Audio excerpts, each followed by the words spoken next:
Your divorce is activating self-doubt and fear that you have carried with you for your entire life. This is not just about your ex-wife's decision to leave. It is not just about the uncertainty that you're facing in the future. The anxiety and the fear caused by what is happening now, by the divorce and by the uncertainty of what happens to you next, it's real. It is a part of what you're feeling. But the intensity, the depth of what you're feeling is rooted in something that's much, much older. Little children, from the time of about 2 years old, start asking the question, why? They're trying to understand the world that they've been born into and their place in it. They're trying to make sense of things. And so they ask, why is the sky blue? Why are you going to work? But they also ask questions like, why is mommy yelling at me? Right? Why does daddy not seem happy to see me? Why do I have red marks all over my homework? Why did I get put in timeout? Throughout the course of a million little tiny day-to-day events in the life of a small child, he will ask many, many questions and he will draw many conclusions. And if that child is ignored enough, if he's left alone enough, if he is punished or yelled at or beaten or scolded enough, he will start to answer these questions himself. And he will start to look around and say, why are all of these things happening to me? It must be because something is wrong with me. For most of us humans in the modern world, this belief starts before the age of 4. Think about that for a moment. Do you know any 4-year-olds? They don't even have all that much language. Right? Think about the level at which their brain is functioning and consider the fact that that belief, I'm not enough, I deserve to be mistreated, something is wrong with me, started for you at that age. It's not until we're about 7 years old that our brains develop their critical faculty, right? The ability to question what we're being told. And that's why that's about the age that kids start to question things like Santa Claus and the Tooth Fairy and stop believing in them. But by 7, the fact that there's something wrong with me has been like part of my existence, part of my basic knowledge base, my understanding of the world for years already, for half my life, maybe more. Right? And so that belief is there, deeply rooted. Sometimes it's even pre-verbal. We don't really have the words for it, but we have the feeling. And this is why a lot of people go and they work on their thoughts and they do cognitive behavioral therapy and they understand how they see themselves, but they can't shake the visceral feeling of not being good enough, right? Because that feeling might have been with you before you had language to even describe it or say what it was, right? And so when you're living with that as a child, that becomes a filter. And everything you experience gets filtered through it, right? So when the little girl at school ignores you or doesn't want to play with you, when your dad comes home from work and he's stressed out and he's worried about paying the mortgage and he doesn't talk to you, you interpret all of those events as a confirmation that there's something wrong with you. And it doesn't even occur to that child brain that there could be another reason. And you have to keep in mind that children's brains are developing and children are naturally very self-centered. They experience the whole world as happening to them or because of them.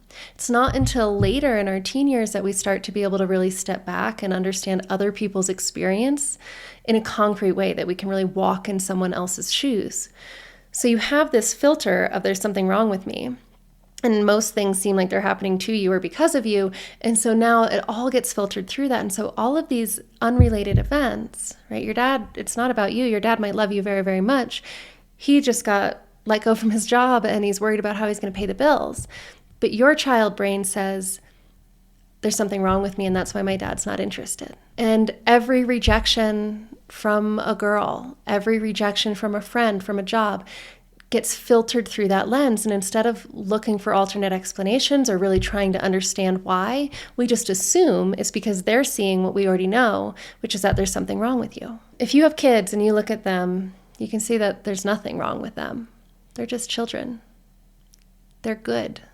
They're inherently good. They have an inherent right to be here, to be liked, to be loved. You would never look at your own children and say there's something wrong with them.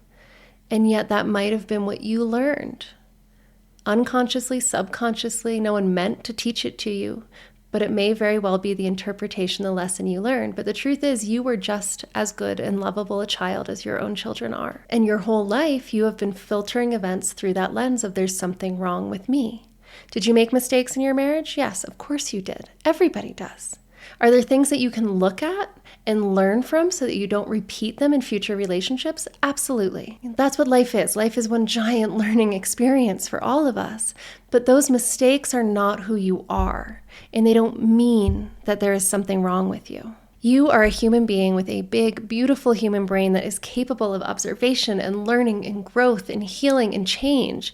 And we know now, thanks to neuroscience research, that your brain is capable of that kind of plasticity all the way throughout your entire life up until old age. Your brain has just been carrying these beliefs, this thought that there's something wrong with you, around as baggage for a very long time, right? Since you were very small. But now you have an opportunity. You can step back and ask yourself, is this true? Was there something wrong with you as a child? Or is it possible that you were just a normal kid, growing up in a world that you didn't fully understand and making sense of it in the best way that you could? When you identify and heal these childhood wounds, these childhood beliefs, your resilience will dramatically increase. And that's when you'll start to be able to navigate your divorce with less fear and without becoming bitter or deeply depressed. The fight or flight response that you experience when you go through an unwanted divorce is not a voluntary response. It's not something you can just shut off. The impact of being in that involuntary state for too long can be really devastating. We're talking overwhelming emotions, shaking, heart palpitations, lashing out in rage, shutting down and withdrawing, being unable to show up at work, struggling to be present with your children, and finding yourself unable to trust or feel safe in the world. And all of these symptoms, they are not mental. This is part of a specific set of physiologic changes that happen in your body when you go into a fight or flight response. They happen when your nervous system is activated, and the symptoms go away when your nervous system comes back into balance.